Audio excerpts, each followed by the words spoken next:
Endurance athletes, swimmers, cyclists, runners, triathletes, we all know that the key to getting stronger, fitter, and faster, and just longevity in general, is a strong core, right?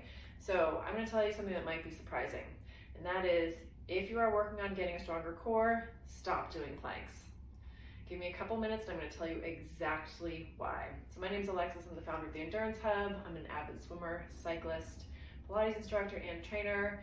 And I've gone through my fair share of low back injury, and I'm on a mission to help other athletes avoid that pain and suffering. Okay, so I teach things a little bit differently. I teach a method, not just some exercises, and I'm going to show you how I teach people how to do planks, and specifically strong athletes really struggle with this. And why? Well, think about it. We're really good at just kind of pushing through a long ride, a long swim set, a run. We know how to push through discomfort.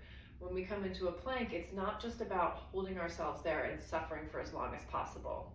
So you might have done planks in the past and felt it in all the wrong places, like your neck, your low back, your wrists.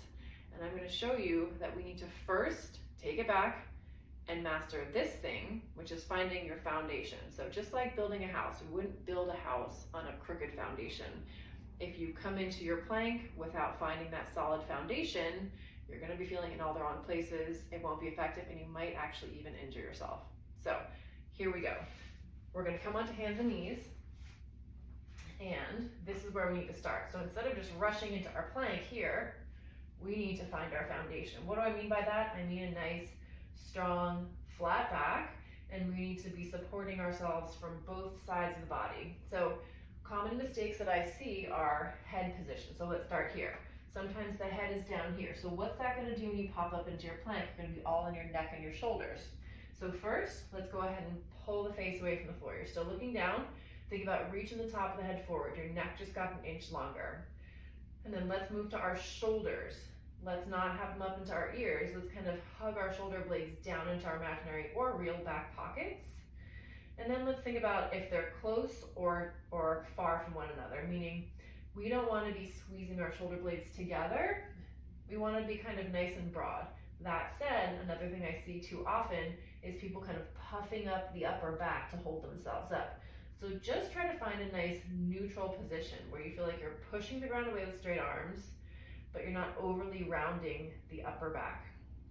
And then let's move down the chain a bit. Another problem area is the low back. So a lot of times I'll see people arching the back, and when they pop up into their plank, guess where they feel it?